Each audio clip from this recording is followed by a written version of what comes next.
छोटी सी जानकारी देंगे। कहते हैं कि आने वाले भविष्य में इसी स्थान पर भगवान बद्री विशाल के दर्शन होंगे। बीच में जहाँ पर छत्र है, छत्र के पीछे देख लीजिए ऊपर हिस्सा, ये शिला ऐसे में कटरा दिखाई दे रहा है आपको। यहाँ पर भगवान का तिलक हुआ है, तिलक के ठीक 4 अंगुल नीचे बीच में देखेंगे तो ऐसे ये इस वाले माले के नीचे, ठीक और से देखिए तिलक के नीचे आपको गणेश जी दिखाई देंगे। भगवान के गर्भ में नीचे जलकुंड है। तो साथियों, नई वीडियो की शुरुआत नए सवेरे के साथ तो करते हैं वीडियो की शुरुआत आप सभी लोगों के साथ। तो सबसे पहले आप सभी को नव वर्ष 2026 की ढेर सारी बधाई और शुभकामनाएं कैलाश डंटियार ब्लॉग की तरफ से। तो आज इस नए साल के नए दिन में आपको इस वीडियो के माध्यम से, जैसे कि आपने थंबनेल और वीडियो की हाईलाइट देखी होगी, तो आपको इस वीडियो के माध्यम से आज भगवान भविष्य बद्री के दर्शन करने को मिलेंगे। अभी हम जोशीमठ से निकल रहे हैं और हमारे साथ हमारे बड़े भाई मुकेश थपलियाल जी और साथ ही साथ हमारी भाभी जी। भाभी जी कहाँ है? मोदी तो कहो यार, हैप्पी न्यू ईयर बोलो ना। Happy new year. ये देखो साथ में हमारी मौसी, देखो भाई मौसी हैप्पी न्यू ईयर। तो भाई जी आप भी हैप्पी न्यू ईयर बोलो ना हमारे दर्शकों को यार। तो आप इस नए साल के अवसर पर भगवान भविष्य बद्री के दर्शन करके भी जरूर जाइएगा भाई। पहाड़े ठंडो पानी सुन कसी मीठी पानी छाड़नी नीलागनी। और साथियों, लगभग जोशीमठ से भविष्य बद्री की जो दूरी होगी लगभग 25 से 30, हाँ 20 या 25 किलोमीटर समथिंग है।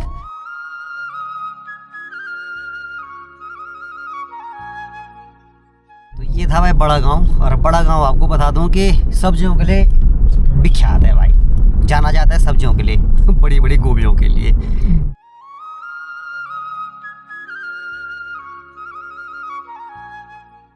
देखो भाई हनुमान शिला जो बड़ा गांव से जस्ट थोड़े से आगे पे है, देखो। और इसमें माना जाता है कि हनुमान जी का चेहरा नजर आता है।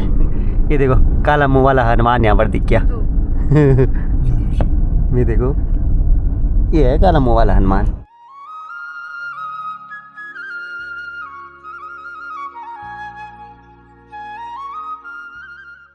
साथियों, जो आपको यहाँ पर सारी टेम्पो ट्रेवल दिख रही है ना, तो यहाँ से एक ट्रैक है क्वारी पास के लिए, वहीं जाने के लिए सारी देखो टेम्पो ट्रेवल लगी हुई है। देखो यहाँ से वो रूट जाता है क्वारी पास के लिए। और किसी को अगर ट्रैकिंग करनी है तो सबसे बेस्ट जगह है क्वारी पास।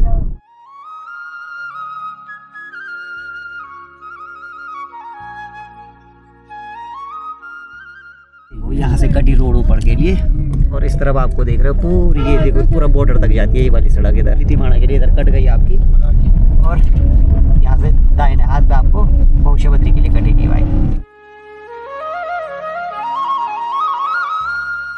और इस तरफ क्रिकेट टूर्नामेंट चल रहा है नीचे देखो।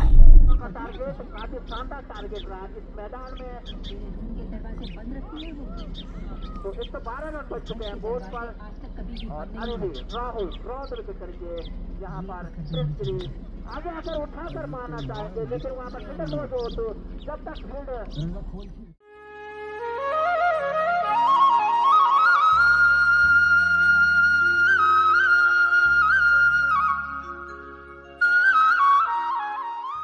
तो फाइनली भाई स्टेशन पे पहुंच चुके हैं भविष्य बद्री। हमारे साथ भाई नए यात्री भी जुड़ चुके हैं, देखो। Happy new year. Happy new year. Sharma रहा यार, वैसे शर्माता नहीं है ये, अभी शर्मा रहा। तो देखो भाई पार्किंग पे पहुंच गए हम। यहाँ देखो, यहाँ गाड़ी का सैलाव देखो आप, देखो। तो यहाँ से हम प्रसाद लेंगे, ये ले इस तरफ सारे ही प्रसाद सब ये कीजिए हम।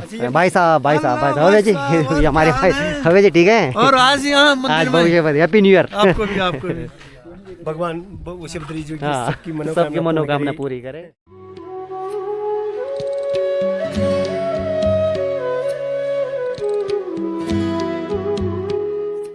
सबसे बड़ी दिक्कत यही होती है कि प्रसाद एक को चाहिए होता है, बहुत सारे आ जाते हैं भाई, यहाँ से ले लो यहाँ से ले लो।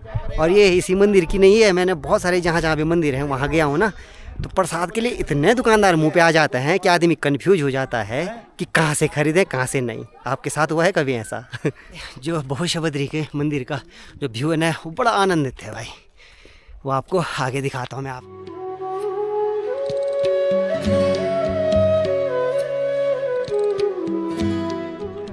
जय हो भाई साहब, बढ़िया है भाई जी। तापेणू छे आग। अच्छा बहुत बहुत धन्यवाद। आते हैं इधर दर्शन करते हैं। ये तुम्हारी रुचि ठीक है, ठीक है, आते हैं अभी। चरखी नहीं थी लास्ट दिन। लास्ट दिन सब बेवकूफ बढ़िया। देखो यहाँ बहुत सारे, देखो ये देवदार के पेड़ हैं, किस चीज़ के हैं मुझे ऐसा लग रहा है, देवदार के होंगे नहीं। और भविष्य बद्री की एक खासियत ये है भाई, यहाँ बारिश नहीं होती है, यहाँ सीधे बर्फ़ ही गिरती है भाई। तो जो भी लोग अगर भविष्य बद्री इस टाइम पे आने की सोचता है दिसंबर से और फरवरी तक, तो आप भाई ठंडियों के भरपूर कपड़े लेके आए भाई यहाँ। ठीक है, क्रिकेट मैच भी होता मुझे लग रहा है यहाँ, टूर्नामेंट। ठीक है, और हो सकता है कि भाई हमें भी भगवान का बुलावा था होगा कि आज 2026 का पहला दिन है, और हम भी भाई देखो सोचा तो नहीं था कि भगवान के दर्शन हो पाएंगे, पर लेकिन जो चीज़ सोची नहीं थी वो हो गया है। तो नया साल कहीं ना कहीं भगवान बद्री विशाल की कृपा से अच्छा गुजरे, ऐसी हम भगवान से मनोकामना और ऐसी भगवान से आशा और उम्मीद भी करते हैं। क्यों? तो जूते वगैरह हमने यहाँ पर खोल लिया भाई, यहीं पे आप लोगों को भी जूते खोलने होंगे भाई जी।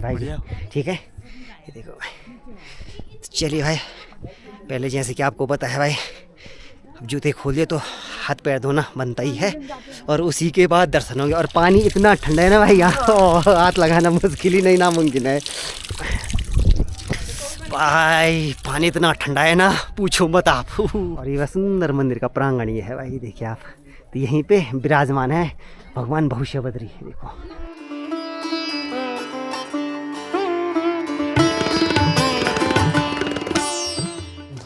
तो छोटी सी जानकारी देंगे। कहते हैं कि आने वाले भविष्य में इसी स्थान पर भगवान बद्री विशाल के दर्शन होंगे। तो कहते हैं कि जब भगवान विष्णु वैकुंठ धाम से धरा की ओर आए तो उन्होंने 5 स्थानों का चयन किया, जिसे बाद में आदि गुरु शंकराचार्य जी द्वारा स्थापित किए गए, और जिसे आज हम पंच बद्री के नाम से जानते हैं। जिसमें पहला बद्री आदि बद्री, दूसरा वृद्ध बद्री, तीसरा योग ध्यान बद्री, चौथे स्थान पाते हैं बद्री विशाल, और 5वें स्थान पाते हैं भविष्य बद्री।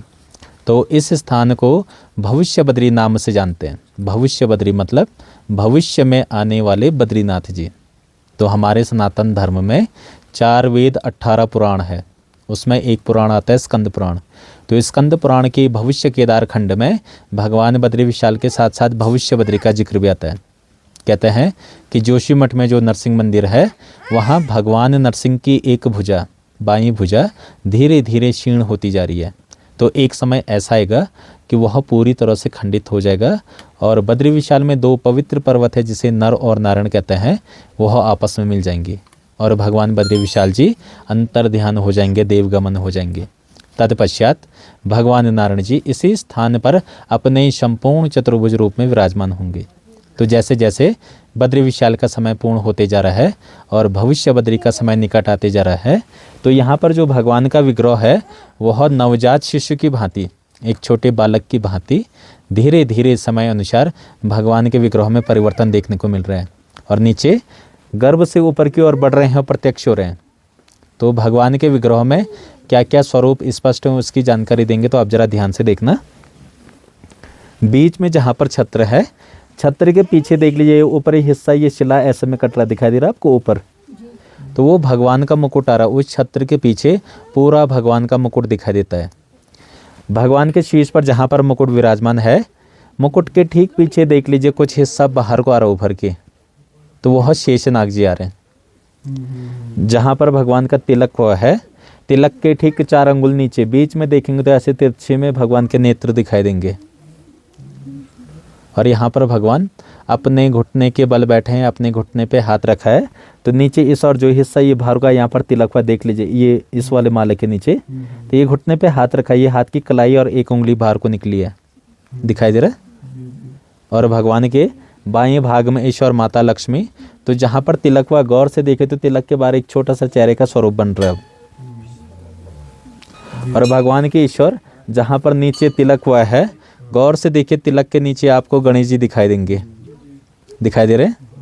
और ऊपर छत्र के नीचे जहाँ पर तिलक हुआ वहाँ पर धीरे धीरे आने वाले भविष्य में गरुड़ जी विराजमान होंगे। तो अगर ध्यान से देखें तो जहाँ पर तिलक हुआ वही भाग उभर के बाहर को आ रहा है, तो ये गरुड़ जी धीरे धीरे स्पष्ट हो रहे हैं।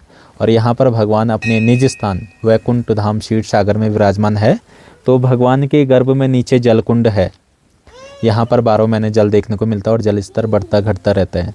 तो जैसे जैसे नारायण जी का विग्रह बढ़ते जाएगा वैसे वैसे माता लक्ष्मी, गणेश जी, गरुड़ जी और आने वाले भविष्य में पूरी बद्रीश पंचायत जिसमें नारद जी, कुबेर जी, उद्धव जी इत्यादि जो भगवान के पार्षद होंगे वह सभी एक समय पर इसी शिला पर उपस्थित रहेंगे।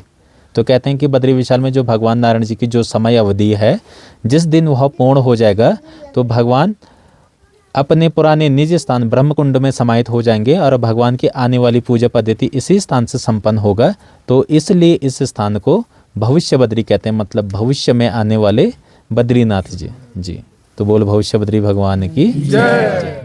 आपने अभी पंडित जी के मुँह सुना होगा कि भविष्य बद्री का यहाँ पर क्या अस्तित्व है और भविष्य बद्री किस प्रकार से यहाँ पर विराजमान है। भविष्य बद्री का जो आप लिंग है यानी कि जो मूर्ति वहाँ पर उभर के आ रही है उसके बारे में पंडित जी ने आपको विस्तृत पे बताया कि कौन सी भुजा, कौन कौन चीज़ें वहाँ पर भगवान भविष्य बद्री जी के उस स्वरूप पे बन के आ रही है। जगह से हम लोग हैं कानपुर। अच्छा, तो कैसा अनुभव रहा आपका? बहुत बढ़िया, बहुत बहुत बेहतरीन अच्छा अनुभव रहा, बहुत अच्छा एक्सपीरियंस रहा। स्नो की बस कमी थी वो भी भगवान ने वो भी पूरी कर दी। भगवान बद्री ने पूरी कर दी। हर हर महादेव, हर हर महादेव, श्री हरि विष्णु भगवान जय श्री की। भगवान। जय हो। आजा। तो देखो भाई, जो भी सैलानी या जो भी भक्त लोग मंदिर में आते हैं तो बड़े प्रसन्न होके जाते हैं, क्योंकि जो बाहर के लोग हैं ना उन्होंने बर्फ़ नहीं देखी होती है, और अगर स्नोफॉल हो और बाहर के लोग प्रसन्न हो ऐसा हो नहीं सकता है भाई। और यहाँ की जो खूबसूरती है ना, जो आप ये देख रहे हैं ना पेड़ ऊपर, भाई इतने खूबसूरत लग रहे हैं वो पेड़, क्या बोले। देखो क्या डेंजर व्यू दिख रहे हैं, देख रहे हो ऊपर, ये देखिए क्या व्यू आ रहा है यार। हा। हम सोच रहे थे कि यहाँ थोड़ी बर्फ़ गिरे पर वैसे कुछ हुआ नहीं। अगर आप भविष्य बद्री आते हैं और आप सोच रहे हैं कि वहाँ जाए और कहाँ रहें, तो ऐसी कोई चिंता करने की आपको आवश्यकता नहीं है। आप आकर के यहाँ पर बहुत सारे होम स्टे हैं, तो वहाँ पर रहकर अपनी रात भी गुजार सकते हैं और इस पूरी जगह का आनंद भी ले सकते हैं भाई घूम करके। यहाँ ठंडा कितना है ना, आप इस चीज़ से कल्पना कीजिए, पानी आ रहा है और पानी के चारों तरफ देखिए कितनी पूरी बर्फ़ जमी हुई है। अगर भाई हम आए ये बना पाओ तो पूरा पाला जमा हुआ है। वो कितना टाइट है भाई ये। और भाई जी कैसा लगा था? बहुत सुंदर है, बहुत सुंदर, आनंद आ गया ना। और फिलहाल अब इस वीडियो को इसी उम्मीद के साथ समाप्त करते हैं कि भगवान भविष्य बद्री आप सभी के परिवार पे अपनी छत्र छाया बनाए रखें, और मिलते हैं आपको फिर किसी अन्य वीडियो में। तब तक के लिए आप सभी को कैलाश डंडियाल का प्यार भरा नमस्कार। जय उत्तराखंड, जय देवभूमि।